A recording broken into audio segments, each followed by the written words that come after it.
Hi students, welcome back.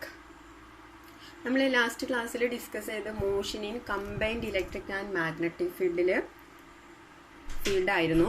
അതിലൊരു term ആയിരുന്നു velocity selector. Next important ആയിട്ടുള്ളൊരു ടോപ്പിക്കാണ് സൈക്ലോട്രോൺ. സൈക്ലോട്രോൺ എന്ന് പറയുമ്പോൾ ഒരു ഡിവൈസ് ആണ്. ഇനി എന്തിനു വേണ്ടിയിട്ടാണ് സൈക്ലോട്രോൺ എന്ന് പറയുന്ന ഡിവൈസ് യൂസ് ചെയ്യുന്നത്? സൈക്ലോട്രോൺ എന്ന് പറയുന്ന ഒരു ഡിവൈസ് നമ്മൾ യൂസ് ചെയ്യുന്നത് ചാർജർ പാർട്ടിക്കിളിനെ ഹൈ എനർജിയിലേക്ക് ആക്സലറേറ്റ് ചെയ്യാൻ വേണ്ടിയിട്ടാണ്. So cyclotron is a device used to accelerate charge particle to high energy. Okay, ഇനി ഇത് വർക്ക് ചെയ്യുന്ന പ്രിൻസിപ്പിൾ ഏതാന്ന് നോക്കാം. അപ്പോൾ നമ്മൾ പറഞ്ഞു കമ്പൈൻഡ് ഇലക്ട്രിക് ആൻഡ് മാഗ്നറ്റിക് ഫീൽഡിലെ എഫക്റ്റ് ആണ് നമ്മളിവിടെ കൺസിഡർ ചെയ്യുന്നത്. സോ ഇവിടെ ഇലക്ട്രിക് ഫീൽഡും മാഗ്നറ്റിക് ഫീൽഡും വരും ഈ ഒരു ഡിവൈസിന്റെ കേസിൽ. സോ ഇലക്ട്രിക് ഫീൽഡാണ് ചാർജ്ഡ് പാർട്ടിക്കിളിനെ ആക്സലറേറ്റ് ചെയ്യിക്കുക. അതെങ്ങനെയാണെന്ന് നമുക്ക് ഡീറ്റെയിൽ ആയിട്ട് ചെക്ക് ചെയ്യാം. അപ്പോൾ പ്രിൻസിപ്പിൾ ചോദിച്ചു കഴിഞ്ഞാൽ electric field can accelerate the charged particle. ഇനി മാഗ്നറ്റിക് ഫീൽഡ് എന്താ ഇവിടെ ചെയ്യുന്നത്? മാഗ്നറ്റിക് ഫീൽഡ് റോൾ എന്ന് പറയുന്നത് perpendicular magnetic field give the ion to circular path. ആ ചാർജ്ഡ് പാർട്ടിക്കിളിന് സർക്കുലർ പാത്തിലൂടെ മൂവ് ചെയ്യാൻ ഹെൽപ്പ് ചെയ്യുന്നത് ഇവിടെ മാഗ്നറ്റിക് ഫീൽഡാണ്. ഓക്കെ, അപ്പോൾ പ്രിൻസിപ്പിളില് ഇലക്ട്രിക് ഫീൽഡിനും മാഗ്നറ്റിക് ഫീൽഡിനും ഇമ്പോർട്ടൻ്റ് ആയിട്ടുള്ള റോളുണ്ട്. ഇലക്ട്രിക് ഫീൽഡാണ് ചാർജ്ഡ് പാർട്ടിക്കിളിനെ ആക്സലറേറ്റ് ചെയ്യാം. മാഗ്നറ്റിക് ഫീൽഡാണ് ആ ചാർജ്ഡ് പാർട്ടിക്കിളിനെ സർക്കുലർ പാത്തിലൂടെ മൂവ് ചെയ്യാനായിട്ട് ഹെൽപ്പ് ചെയ്യുന്നത്. ഓക്കെ, ഇനി എന്തൊക്കെയാണ് ഈ സൈക്ലോട്രോൺ എന്ന് പറയുന്ന ഡിവൈസിന്റെ പാർട്സ്? മെയിൻ ആയിട്ട് രണ്ട് ഡീസ് ആണുള്ളത്. ഡീസ് എന്ന് ഉദ്ദേശിക്കുന്നത് സെമി സർക്കുലർ, അതായത് ഡി ഷേപ്പിൽ വരുന്ന സെമി സർക്കുലർ ഡീസ് ആണ്. ഡി ഷേപ്പിൽ വരുന്നത് കൊണ്ടാണ് അതിന് ഡീസ് എന്ന് പറയുന്നത്. സോ രണ്ട് സെമി സർക്കുലർ ഡീസ് ഉണ്ട്. അതേപോലെ തന്നെ മാഗ്നറ്റ്, ഈ സെമി സർക്കുലർ ഡീസിനെ നമ്മളൊരു ചേംബറിലാണ് പ്ലേസ് ചെയ്യാം. ഇനി അവിടെ നമുക്കറിയാം ഇലക്ട്രിക് ആൻഡ് മാഗ്നറ്റിക് ഫീൽഡ് വേണം. അപ്പോൾ ഇലക്ട്രിക് ആൻഡ് മാഗ്നറ്റിക് ഫീൽഡ് എപ്പോഴാണ് പ്രൊവൈഡ് ചെയ്യുന്നത്? നമുക്കറിയാം ചാർജ്ഡ് പാർട്ടിക്കിൾ മൂവ് ചെയ്യുകയാണെങ്കിൽ അവിടെ ഇലക്ട്രിക് ഫീൽഡും മാഗ്നറ്റിക് ഫീൽഡും പ്രൊഡ്യൂസ് ചെയ്യും. ഇനി കുറച്ചും കൂടി സ്ട്രോങ് മാഗ്നറ്റിക് ഫീൽഡ് കിട്ടാൻ വേണ്ടി നമ്മൾ മാഗ്നറ്റ് പ്ലേസ് ചെയ്യുന്നുണ്ട്. പിന്നെ വരുന്ന ഒരു പാർട്ട് എന്ന് പറയുന്നത് ഇമ്പോർട്ടൻ്റ് ആയിട്ടുള്ള ഒരു പാർട്ടാണ് RF ഓസിലേറ്റർ. ഈ RF ഓസിലേറ്ററിന്റെ പ്രത്യേകത അത് ടൈമിനനുസരിച്ച് പൊളാരിറ്റി ചേഞ്ച് ചെയ്യും. അങ്ങനെ പറഞ്ഞു കഴിഞ്ഞാൽ ഇപ്പോൾ ഒരു ടൈമിൽ അത് ഡീസിൽ ഒരെണ്ണം പോസിറ്റീവ് ചാർജും മറ്റേത് നെഗറ്റീവ് ചാർജും ആണെന്ന് വിചാരിക്കുക. ഇനി നെക്സ്റ്റ് സെക്കൻഡിൽ, ഇപ്പോൾ ഇത് ഒരു സെക്കൻഡിൽ ഇതിപ്പോൾ പോസിറ്റീവും ഇത് നെഗറ്റീവ് ആണെങ്കിൽ നെക്സ്റ്റ് സെക്കൻഡ് വരുമ്പോൾ, അതായത് രണ്ടാമത്തെ സെക്കൻഡ് വരുമ്പോൾ ഈ ഡീസിന്റെ പൊളാരിറ്റി ചേഞ്ച് ചെയ്യും. ദാറ്റ് ഈസ് ഇത് നെഗറ്റീവും ഇത് പോസിറ്റീവ് ആവും. വീണ്ടും അടുത്ത സെക്കൻഡിൽ വീണ്ടും ഡീസിന്റെ പൊളാരിറ്റി ചേഞ്ച് ചെയ്യും. സോ ഓൾട്ടർനേറ്റ് ആയിട്ട് പൊളാരിറ്റി ചേഞ്ച് ചെയ്തുകൊണ്ടിരിക്കും. അതാണ് ഈ RF ഓസിലേറ്ററിന്റെ പ്രത്യേകത. ഈ RF ഓസിലേറ്ററിന് വേണ്ടി നമ്മൾ ഓൾട്ടർനേറ്റിംഗ് വോൾട്ടേജ് എന്ന് പറയുന്നത്. ദാറ്റ് ഈസ് ഓൾട്ടർനേറ്റ് ആയിട്ട് വോൾട്ടേജ് ചേഞ്ച് ചെയ്തുകൊണ്ടേയിരിക്കും. ക്ലിയർ? അപ്പൊ ഇത്രയൊക്കെയാണ് നമ്മളുടെ സൈക്ലോട്രോണിന്റെ പാർട്സ്. ഇനി ഇതെങ്ങനെയാണ് വർക്ക് ചെയ്യുന്നതെന്ന് ചെക്ക് ചെയ്യാം. സോ സൈക്ലോട്രോണിന്റെ വർക്കിംഗ് നോക്കുമ്പോൾ നമുക്ക് മെയിൻ ആയിട്ട് പറഞ്ഞു രണ്ട് പാർട്സ് ആണ് സൈക്ലോട്രോണിനുള്ളത്. രണ്ട് സെമി സർക്കുലർ ഡീസ് ആണ്. ഈ ഡീസിനിടയിൽ ഒരു ചെറിയ ഗ്യാപ്പ് ഉണ്ടായിരിക്കും. ഈ ഗ്യാപ്പിലാണ് നമ്മൾ ആക്സലറേറ്റ് ചെയ്യേണ്ട ചാർജ്ഡ് പാർട്ടിക്കിളിനെ വെക്കുന്നത്. ഓക്കെ, ഇനി ഈ ഒരു ഡീസിനെ നമ്മളൊരു ചേംബറിൽ പ്ലേസ് ചെയ്യും. ഇതൊരു വാക്വം ചേംബർ ആണ്.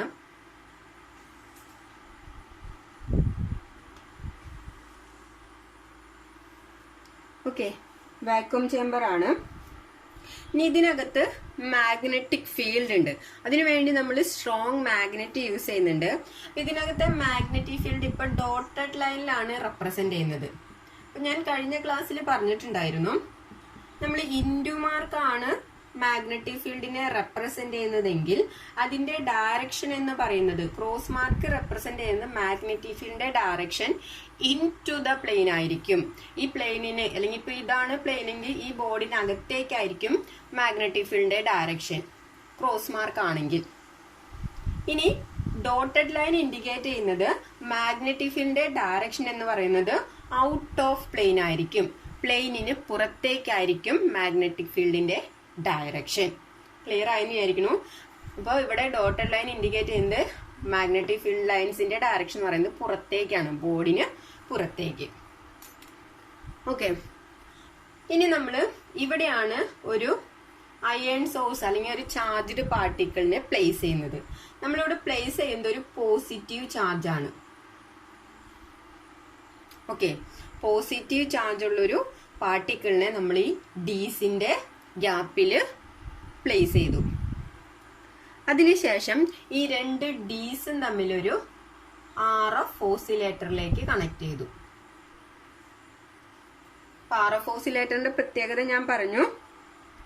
ഓൾട്ടർനേറ്റ് ആയിട്ട് ഇതിന്റെ ഡീസിന്റെ പൊളാരിറ്റി ചേഞ്ച് ചെയ്തുകൊണ്ടിരിക്കും.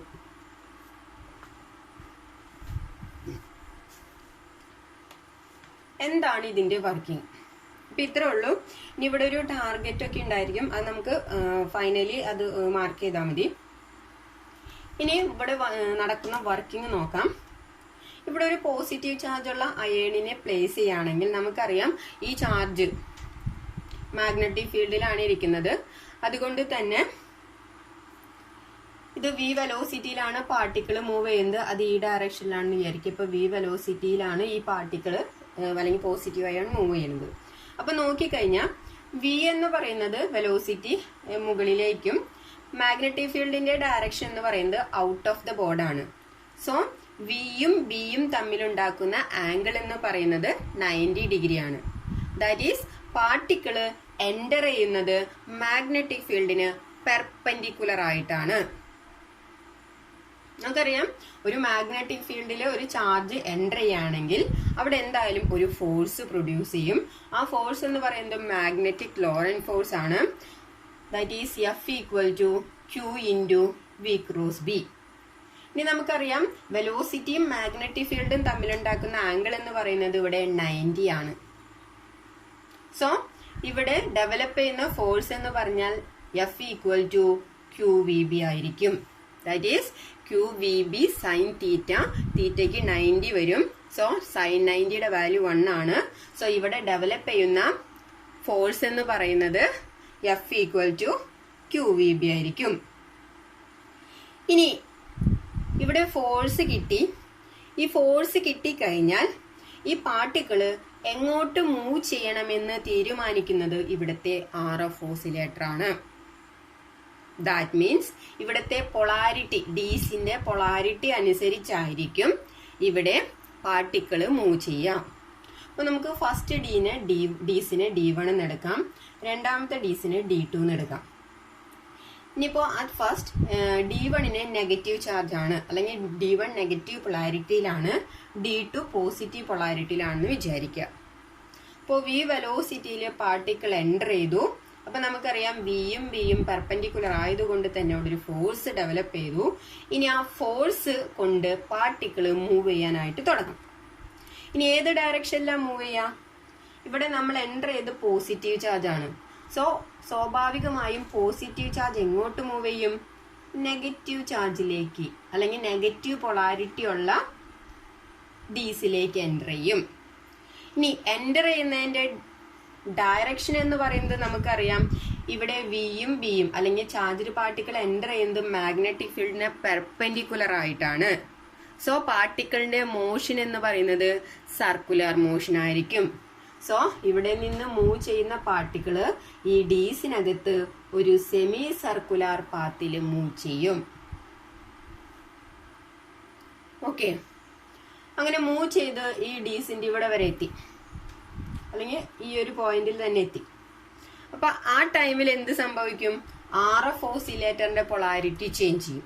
പൊളാരിറ്റി ചേഞ്ച് ചെയ്ത് D1ന് പോസിറ്റീവ് ചാർജും D2ന് നെഗറ്റീവ് പൊളാരിറ്റിയും കിട്ടും. ഓക്കെ, അങ്ങനെ പൊളാരിറ്റി ചേഞ്ച് ചെയ്ത് കഴിഞ്ഞാൽ ഇവിടെ നിന്ന് വരുന്ന ചാർജ്ഡ് പാർട്ടിക്കിൾ സ്വാഭാവികമായും പോസിറ്റീവ് ചാർജുള്ള പാർട്ടിക്കിളാണ് എൻ്റർ ചെയ്തത്. സോ അത് നെഗറ്റീവ് ചാർജിനടുത്തേക്ക് മൂവ് ചെയ്യും. ഇനി ഇവിടെ നമുക്കറിയാം പാർട്ടിക്കിളും മാഗ്നറ്റിക് ഫീൽഡും തമ്മിൽ 90 ഡിഗ്രിയാണ്. അതായത് പാർട്ടിക്കിൾ എൻ്റർ ചെയ്യുന്നത് മാഗ്നറ്റിക് ഫീൽഡിന് പെർപെൻഡിക്കുലർ ആയതുകൊണ്ട് തന്നെ ഈ പാർട്ടിക്കിളിന്റെ മോഷൻ സർക്കുലർ മോഷൻ ആയിരിക്കും. അപ്പോൾ സെക്കൻഡ് ഡീസിനകത്തും ഇത് സെമി സർക്കുലർ പാത്തിലൂടെ തന്നെ പാർട്ടിക്കിൾ മൂവ് ചെയ്യും. അങ്ങനെ പാർട്ടിക്കിൾ മൂവ് ചെയ്ത് ഈ ഡീസിന്റെ ഈ ഒരു പോർഷനിൽ എത്തിക്കഴിഞ്ഞാൽ RF ഓസിലേറ്റർ അതിന്റെ പൊളാരിറ്റി വീണ്ടും ചേഞ്ച് ചെയ്യും. ഇത് നെഗറ്റീവ് ആവും, ഇത് പോസിറ്റീവ് ആവും. അപ്പൊ എന്ത് സംഭവിക്കും? ചാർജ്ഡ് പാർട്ടിക്കിള് സ്വാഭാവികമായും പോസിറ്റീവ് ചാർജ് നെഗറ്റീവ് ചാർജിലേക്ക് അട്രാക്ട് ചെയ്യും. സോ വീണ്ടും D1ലേക്ക് മൂവ് ചെയ്ത് അവിടെ ഒരു സർക്കുലർ പാത്തിലൂടെ മൂവ്മെന്റ് തുടങ്ങും. ഇനി ഇവിടെ എത്തിക്കഴിഞ്ഞാൽ എന്ത് സംഭവിക്കും? വീണ്ടും RF ഓസിലേറ്റർ അതിന്റെ പൊളാരിറ്റി ചേഞ്ച് ചെയ്യും. ഇത് പോസിറ്റീവ് ആവും, ഇത് നെഗറ്റീവ് ആവും. സോ ചാർജ്ഡ് പാർട്ടിക്കിൾ എന്ത് ചെയ്യും? നെഗറ്റീവ് ചാർജിനാൽ അട്രാക്ട് ചെയ്യപ്പെട്ട് ഇതിലൂടെ സർക്കുലർ പാത്തിലൂടെ മൂവ് ചെയ്ത് ഇവിടെ വരും. ഈ ഒരു വരുന്ന ടൈമിൽ തന്നെ RF ഓസിലേറ്റർ അതിന്റെ പൊളാരിറ്റി വീണ്ടും ചേഞ്ച് ചെയ്തിട്ടുണ്ടാവും. ഇതിപ്പോ നെഗറ്റീവിലേക്കും ഇത് പോസിറ്റീവിലേക്കും വരും. സോ ഇവിടെ നിന്ന് വരുന്ന പോസിറ്റീവ് ചാർജുള്ള പാർട്ടിക്കിൾ ഇതിനാൽ അട്രാക്ട് ചെയ്യപ്പെട്ട് ഒരു സർക്കുലർ പാത്ത്, ഇവിടെ സെമി സർക്കുലർ പാത്ത് ആയിരിക്കും, ഒരു ഡീനെ മാത്രം കൺസിഡർ ചെയ്യുകയാണെങ്കിൽ ഇതിലെ മൂവ് ചെയ്യും. അങ്ങനെ ഇതിനാവശ്യമായിട്ടുള്ള വെലോസിറ്റി അറ്റൈൻ ചെയ്ത് കഴിഞ്ഞാൽ എങ്ങനെയാണ് ആവശ്യമായിട്ടുള്ള വെലോസിറ്റി അറ്റൈൻ ചെയ്യാം? ഇവിടെ നമ്മൾ നോക്കുകയാണെങ്കിൽ ഇവിടെ റേഡിയസ് കൂടിക്കൊണ്ടിരിക്കുകയാണ്. ഓരോ തവണ ചാർജ്ഡ് പാർട്ടിക്കിള് ഈ സെമി സർക്കുലർ പാത്തിൽ കൂടെ മൂവ് ചെയ്യുമ്പോഴും ഈ സർക്കുലർ പാത്തിന്റെ റേഡിയസ് ഇൻക്രീസ് ചെയ്യാണ്. ആ റേഡിയസ് ഇൻക്രീസ് ചെയ്യുന്നതിനനുസരിച്ച് നമുക്കറിയാം അതിന്റെ വെലോസിറ്റി ഇൻക്രീസ് ചെയ്യും. ശരിയല്ലേ? അപ്പോൾ വെലോസിറ്റി ഡിസ്റ്റൻസ് കൂടുന്തോറും വെലോസിറ്റി കൂടും. അപ്പോൾ അതിന് ആവശ്യമായിട്ടുള്ള വെലോസിറ്റി കിട്ടിക്കഴിഞ്ഞാൽ ഇവിടെ ഒരു വിൻഡോ ഉണ്ടായിരിക്കും. ആ വിൻഡോയിലൂടെ അത് ടാർഗറ്റിലേക്ക് എത്തും. ഓക്കെ, അത് എത്രയാണോ വെലോസിറ്റി വേണ്ടത് ആ ഒരു ടൈമിൽ ഇത് സ്റ്റോപ്പ് ചെയ്തിട്ട് ആ പാർട്ടിക്കിളിനെ നമ്മളുടെ ടാർഗറ്റിലേക്ക് എത്തിക്കാനായിട്ട് പറ്റും. അപ്പൊ ഇതാണ് ഇവിടെ നടക്കുന്ന വർക്കിംഗ് എന്ന് പറയുന്നത്.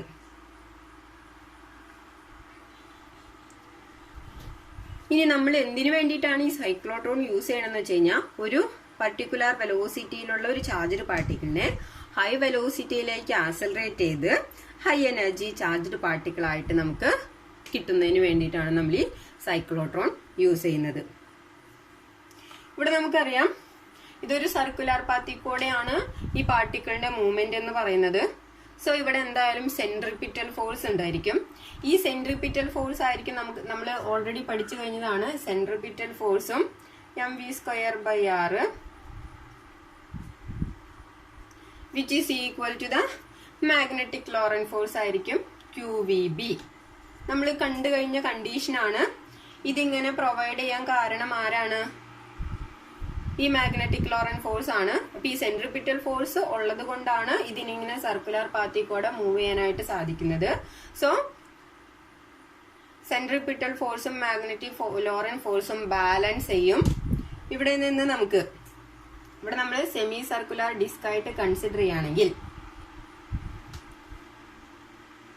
ഇവിടെ നിന്ന് നമുക്ക് റേഡിയസ് കണ്ടുപിടിക്കുകയാണെങ്കിൽ, ഇപ്പൊ ജനറൽ ആയിട്ട് ഇവിടെ നിന്ന് റേഡിയസ് കണ്ടുപിടിക്കുകയാണെങ്കിൽ ഒരു വിയും ക്യാൻസൽ ചെയ്തു പോകും. റിമൈനിങ് വരുന്നത് R ഈക്വൽ ടു ആറിന് കൂടുന്ന ക്യൂബിന് കൂടുന്ന mv/QB എന്ന് കിട്ടി അല്ലെ? അപ്പൊ ജനറൽ ആയിട്ട് റേഡിയസിന്റെ ഇക്വേഷൻ നമ്മളിവിടെ നോക്കുകയാണെങ്കിൽ mv/QB. ഇനി നമുക്ക് പറയാം ഓരോ തവണ ഇതിങ്ങനെ സർക്കുലർ പാത്തിൽ കൂടെ മൂവ് ചെയ്യുമ്പോഴും ഇതിന്റെ റേഡിയസ് ഇൻക്രീസ് ചെയ്തുകൊണ്ടിരിക്കുകയാണ്. ഇപ്പൊ നമ്മളൊരു സെമി സർക്കുലർ പാത്ത് നോക്കുകയാണെങ്കിൽ ഇവിടെയുള്ളതല്ല ഇവിടേക്ക് വരുമ്പോ അല്ലെ, ഇവിടെയുള്ളതാവില്ല ഇങ്ങോട്ട് വരുമ്പോ. അപ്പൊ നമ്മൾ പറയാണ് ആദ്യത്തെ സെമി സർക്കുലർ പാത്തിന്റെ റേഡിയസ് എന്ന് പറയുന്നത് R1 ആയിട്ട് എടുക്കാം. Which is equal to mass മാറില്ല, വെലോസിറ്റിയിൽ ചേഞ്ച് വരും, divided by QB. So R1 എന്ന് പറയുന്നത് ഒരു സെമി സർക്കുലർ പാത്തിന്റെ റേഡിയസ് എന്ന് പറയുന്നത് mv1/QB. അതേപോലെ തന്നെ ഇങ്ങോട്ടേക്ക് എടുക്കുമ്പോൾ അതായത് സെക്കൻഡ് ഡീസിലേക്ക് കടക്കുമ്പോൾ അതിന്റെ റേഡിയസ് നമുക്ക് R2 എന്ന് എടുക്കാം, വിച്ച് ഈസ് ഈക്വൽ ടു, അല്ലെങ്കിൽ ഇവിടെ കൺസിഡർ ചെയ്യണമെന്നില്ല, ഇവിടെ തന്നെ കൺസിഡർ ചെയ്താൽ മതി. സെമി സർക്കിൾ മാത്രം കൺസിഡർ ചെയ്യുകയാണെങ്കിൽ ആദ്യത്തെ സെമി സർക്കിളിന്റെ റേഡിയസ് R1, രണ്ടാമത്തെ സെമി സർക്കിളിന്റെ റേഡിയസ് R2. അങ്ങനെയാണെങ്കിൽ എന്ത് വരും? m ഇൻറ്റു ഇങ്ങോട്ട് വരുമ്പോഴേക്കും വെലോസിറ്റി മാറിയിട്ടുണ്ടാവും, v2 ഡിവൈഡഡ് ബൈ QB എന്ന് കിട്ടി. ഓക്കെ, അപ്പോ ഒരു സെമി സർക്കിളിന്റെ റേഡിയസുകൾ നമുക്ക് കിട്ടി. ഒരു തവണ റൊട്ടേറ്റ് ചെയ്യുമ്പോൾ R1 ആയിരിക്കും റേഡിയസ്, നെക്സ്റ്റ് തവണ ചാർജ് പാർട്ടിക്കിൾ റൊട്ടേറ്റ് ചെയ്യുമ്പോൾ അതിന്റെ റേഡിയസ് R2 ആയിരിക്കും. അങ്ങനെയാണെങ്കിൽ റേഡിയസ് കിട്ടിക്കഴിഞ്ഞാൽ നമുക്കിനി അടുത്തത് ടൈം പീരീഡ് ഒന്ന് കണ്ടുപിടിക്കാം. ടൈം പീരീഡ് നമുക്കറിയാം, എപ്പോഴും നമ്മൾ ടൈം പീരീഡ് കണ്ടുപിടിക്കുക ഡിസ്റ്റൻസ് ബൈ വെലോസിറ്റി ആണ്. അപ്പൊ ഇവിടെ സെമി സർക്കിളിന്റെ റേഡിയസിൽ വ്യത്യാസം ഉള്ളത് കൊണ്ട് തന്നെ ടൈം പീരീഡും വ്യത്യാസം ഉണ്ടായിരിക്കും. അപ്പൊ നമ്മൾ ആദ്യത്തെ ടൈം പീരീഡ് T1 എന്ന് എടുക്കാം, അതായത് ആദ്യത്തെ സെമി സർക്കിളിന്റെ ടൈം പീരീഡ് T1 എന്ന് എടുത്തു, which is equal to distance by velocity v1 ആയിരിക്കും ആദ്യത്തെ കേസില്. ഇനി ഈ ഒരു ചാർജ്ഡ് പാർട്ടിക്കിള് ഒരു സെമി സർക്കുലർ പാത്ത് കംപ്ലീറ്റ് ചെയ്യുമ്പോൾ എത്രയാണ് ഡിസ്റ്റൻസ്? നമുക്കറിയാം, ഒരു ഫുൾ സർക്കിൾ ആണെങ്കിൽ അതിന്റെ സർക്കംഫറൻസ് 2πr ആണ്. ഇത് നമ്മളിവിടെ ഹാഫ് ആണ്, സെമി സർക്കിൾ ആണ് കൺസിഡർ ചെയ്യുന്നത്, അതുകൊണ്ട് തന്നെ അതിന്റെ സർക്കംഫറൻസ് എന്ന് പറഞ്ഞാൽ πr മാത്രമേ ഉണ്ടാവുള്ളൂ. അപ്പൊ ഒരു സെമി സർക്കിൾ റൊട്ടേഷൻ കഴിയുമ്പോൾ ചാർജ്ഡ് പാർട്ടിക്കിളിന്റെ ഡിസ്റ്റൻസ് എന്ന് പറഞ്ഞത് πr മാത്രമായിരിക്കും. അതാണ് ഇവിടെ ഒന്ന് നോട്ട് ചെയ്യേണ്ട ആവശ്യമുള്ളൂ. സോ ഡിസ്റ്റൻസ് എന്ന് പറയുന്നത് πr, റേഡിയസ് ഫസ്റ്റ് സെമി സർക്കിളിന്റെ R1 ആണ്. So πr1 divided by v1.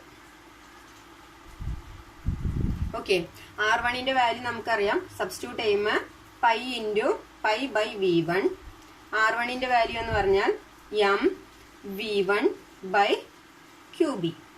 v1 ഉം v1 ഉം ക്യാൻസൽ ചെയ്തപ്പോൾ ബാക്കി വരുന്നത് πm by QB.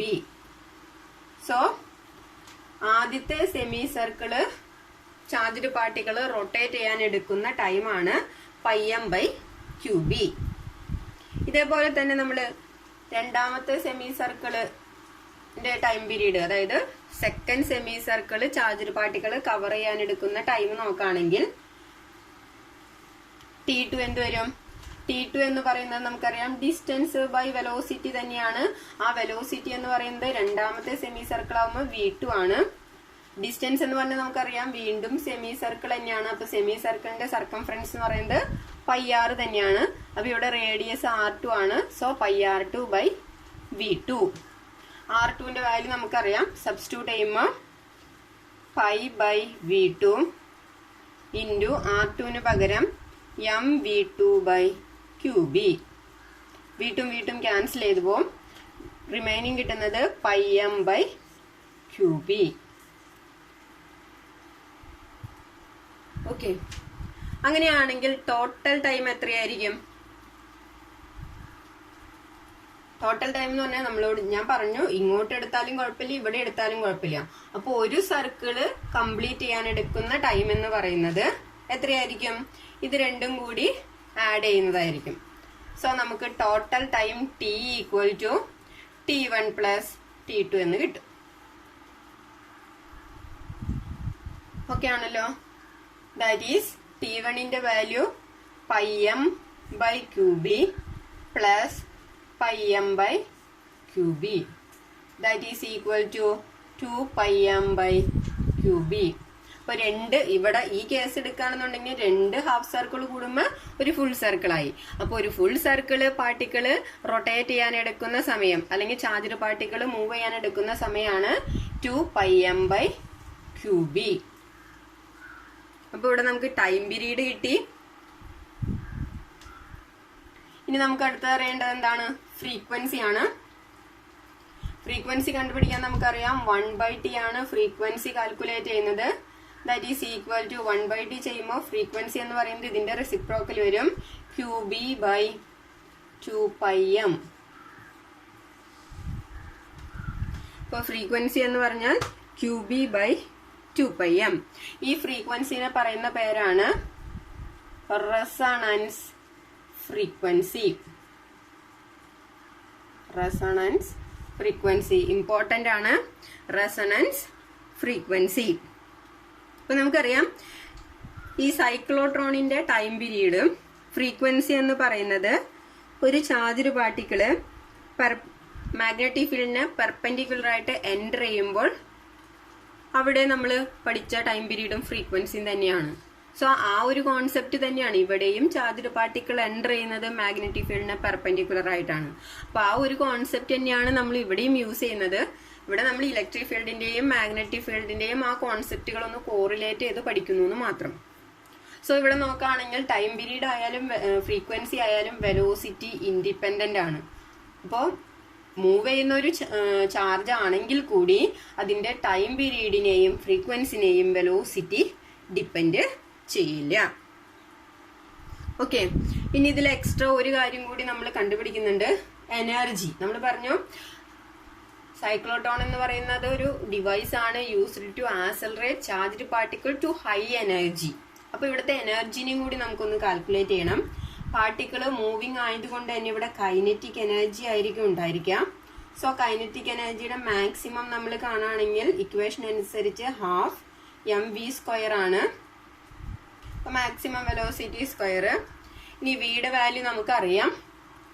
So ½ into m into ഇനി വിയുടെ വാല്യൂ നമുക്കിത് ഈ ആറിൽ നിന്ന് കണ്ടുപിടിക്കാം. വി എന്ത് വരും? വി ഈക്വൽ ടു വിനെ അവിടെ നിർത്തി ബാക്കി എല്ലാത്തിനും കൂടി ഗുണന്നാൽ മതി.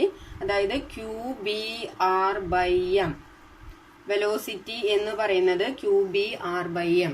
അത് സബ്സ്റ്റിറ്റ്യൂട്ട് ചെയ്യുകയാണെങ്കിൽ v² എന്ന് പറയുമ്പോൾ Q² B² R²/m² എന്ന് കിട്ടും. ഇതിലൊരു എമ്മും ക്യാൻസൽ ചെയ്ത് പോകും. റിമൈനിങ് വരുന്നത് ½ ഇൻറ്റു Q² B² R²/m. അപ്പൊ ഇതാണ് എനർജി ഓഫ് സൈക്ലോട്രോൺ അല്ലെങ്കിൽ kinetic energy of cyclotron. ½ into Q² B² R²/m. So നമ്മള് സൈക്ലോട്രോൺ എന്താന്ന് കണ്ടു. അതിന്റെ പ്രിൻസിപ്പിൾ രണ്ടെണ്ണാണ്. ഇലക്ട്രിക് ഫീൽഡാണ് പാർട്ടിക്കിളിനെ ആക്സിലറേറ്റ് ചെയ്യുന്നത്. മാഗ്നറ്റിക് ഫീൽഡാണ് പാർട്ടിക്കിളിന് സർക്കുലർ പാത്ത് പ്രൊവൈഡ് ചെയ്യുന്നത്. ഇനി അതിന്റെ radius, velocity, time period, frequency ഇതെല്ലാം നമ്മൾ കണ്ടു കഴിഞ്ഞു. ഇനി സൈക്ലോട്രോണിന് ലിമിറ്റേഷൻസ് ഉണ്ട്. അപ്പൊ നമ്മൾ പറഞ്ഞത് ഒരു പോസിറ്റീവ് ചാർജുള്ള പാർട്ടിക്കിളാണ് ഇവിടെ ആക്സിലറേറ്റ് ചെയ്തത്. ഇലക്ട്രോണിനെ നമുക്ക് ആക്സിലറേറ്റ് ചെയ്യാനായിട്ട് പറ്റില്ല. കാരണം ഇലക്ട്രോൺസ് നെഗറ്റീവ് ചാർജുള്ള പാർട്ടിക്കിളാണ്. അതുപോലെ തന്നെ ന്യൂട്രോണിനെയും നമുക്ക് ആക്സിലറേറ്റ് ചെയ്യാനായിട്ട് സാധിക്കില്ല. അപ്പൊ അത് രണ്ടെണ്ണം അതിന്റെ ഒരു ലിമിറ്റേഷൻ ആണ്. Electron cannot be accelerated, neutron cannot be accelerated. Okay, ഇനി നെക്സ്റ്റ് ലിമിറ്റേഷൻ എന്ന് പറയുന്നത് നമുക്കറിയാം സൈക്ലോട്രോൺ നമ്മൾ യൂസ് ചെയ്ത് കഴിഞ്ഞാൽ ആ പാർട്ടിക്കിളിന്റെ വെലോസിറ്റി ഇൻക്രീസ് ചെയ്യും.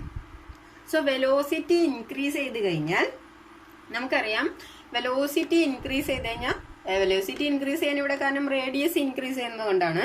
പക്ഷെ ഹൈ വെലോസിറ്റി അറ്റൈൻ ചെയ്ത് കഴിഞ്ഞാൽ ആ പാർട്ടിക്കിളിന്റെ മാസ് ഒരു കോൺസ്റ്റന്റ് വാല്യൂവിൽ നിന്ന് അത് ചേഞ്ച് ചെയ്യും. ഓക്കെ, അപ്പൊ നമ്മൾ പറയുന്ന കോൺസെപ്റ്റ് അനുസരിച്ച് വെലോസിറ്റി ചേഞ്ച് ചെയ്യുകയാണെങ്കിൽ അവിടെ മാസ്, ഒരു പാർട്ടിക്കിളിന്റെ മാസ് ഒരിക്കലും കൂടില്ലല്ലോ.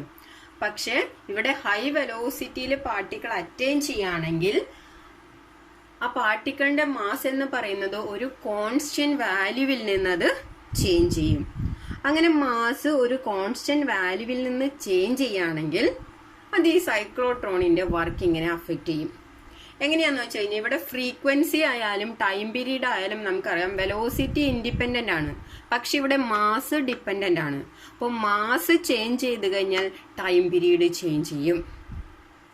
ഓക്കെ, അപ്പൊ അതൊരു ലിമിറ്റേഷൻ ആണ്. സോ വെലോസിറ്റി ഇൻക്രീസ് ചെയ്ത് കഴിഞ്ഞാൽ അവിടെ മാസിന് ഒരു ചെറിയ ചേഞ്ച് വരും. അത് നമ്മുടെ സൈക്ലോട്രോണിന്റെ വർക്കിങ്ങിനെ അഫക്റ്റ് ചെയ്യും. സോ ഇത്രയാണ് സൈക്ലോട്രോണിനെ കുറിച്ച് നമുക്ക് പഠിക്കാനുള്ളത്.